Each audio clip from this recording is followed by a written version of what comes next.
Hey guys, it's John. I'm here today with a 3-gallon azalea.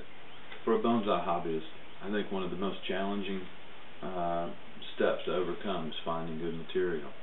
In the absence of material that is grown for bonsai, in the absence of material that is or living in an area where collected material from the mountains will thrive, you use what you can. And so I collect native materials, and the other source of material that I find that I think can potentially make pretty decent bonsai in a short amount of time is old nursery material. It's hard to find. There's no doubt about it. I look through hundreds and hundreds of plants to find one sometimes. Other times, I'll buy a whole bunch of them. So it just depends. But old nursery material is tough, especially in today's big box stores. You don't see anything that's old in those stores. So when you're looking for material, at least when I'm looking for material, I'm always looking at the trunk. This is 3-gallon azalea material. I forget which cultivar this is. This one has a beautiful double pink bloom. It's not a Satsuki, it blooms a little earlier. But this particular plant I found in an old nursery. The lady loves azaleas, and hey Connie, and she has been growing all different cultivars of azaleas for a long time. So this is old material. I bet this material is 20 years old. That's hard to find. Time is one of the most important things in growing material. You just have to get that trunk. So whenever I find material like this, I want to start by making good decisions at the very beginning. And one of the adages I've always heard is you make the smallest bonsai possible. And this trunk isn't huge, but I think it would make nice show hen size material. So even though this is 3 gallons and pretty big, I cut them way down. Alright, so this is one I got a year ago.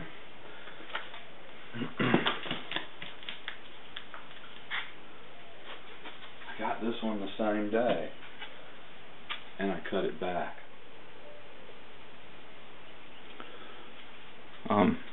We reduced it greatly. So now it's about 6 inches tall from the top of the pot. It's maybe 8 inches wide, 20 centimeters, and the trunk is at least 3 inches across there where it meets the ground. So nice thick base. What I've done so far is I hard prune this tree back to no foliage, just back to trunks. And then it came out, it budded out, and since that time I've been pruning just for a shape. Nothing, I'm not really looking at branches or anything. All I've been doing is kind of shearing. It's probably been sheared 3 or 4 times in a year, and it's time to shear it again. You can see they're very susceptible to which way the sun's going, so it's really important to turn them as they're growing all the time, so you get good growth all the time. I try to turn my trees every day or two. But now it's in need of some pruning. So I'm going to show you 2 different kinds of pruning today.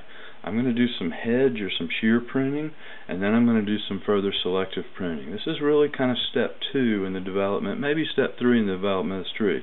The first part was to cut it back to get the roots down so it would fit into a bonsai pot.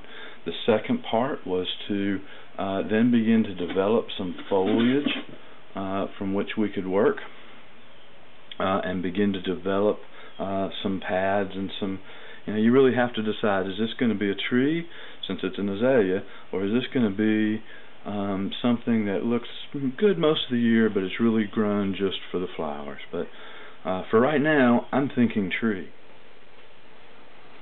Okay, so the first thing I'm going to do is some hedge or shear kind of pruning. And in this type of pruning, all I'm going to be doing is giving some shape to the tree. And as I'm pruning, it's going to force some back budding.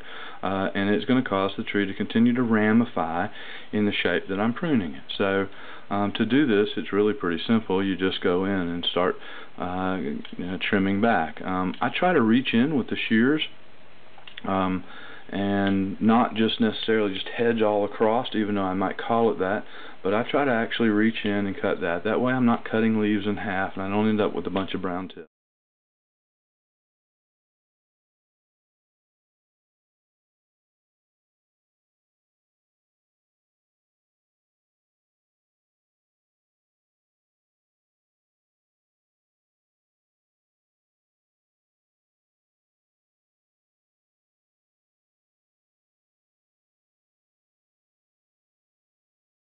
Okay.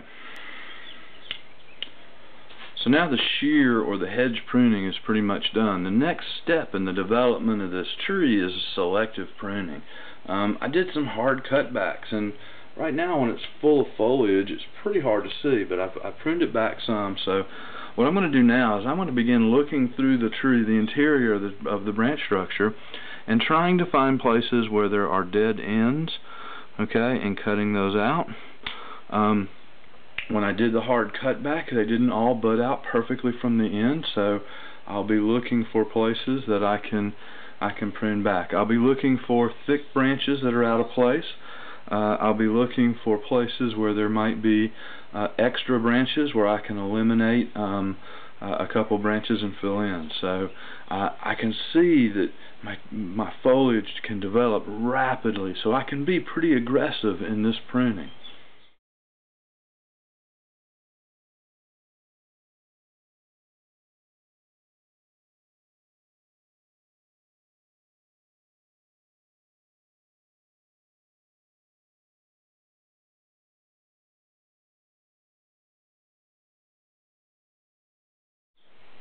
You know, a lot of people might ask, what are you cutting when you're in here? Well, all I'm trying to do is improve the branch structure so that it's appealing to look at. And you know, the more clear and defined the branch structure will be, the better the pads will look, the better the tree will look overall. So I'm taking off things that grow straight up and straight down. I'm pruning back to encourage growth back close in on the branch.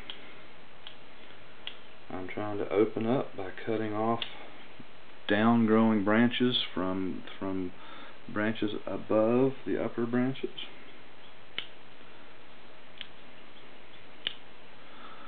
This is a slow process, but you're selectively going through here and making decisions on branches that are going to improve the branch structure, the overall branch structure of this tree as it continues to develop.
first really selective pruning after a hard cutback. Still has lots of development to go, so I'll put it back in a comfortable pot. So I'll keep pruning it and feeding it, and do this again next year. I'll continue to shear this year as it grows, a little more refined this time, and then next year I'll come in and selectively prune again and maybe put it in a bonsai pot. So one more step in the development towards bonsai. So, all right, thanks for joining me, guys.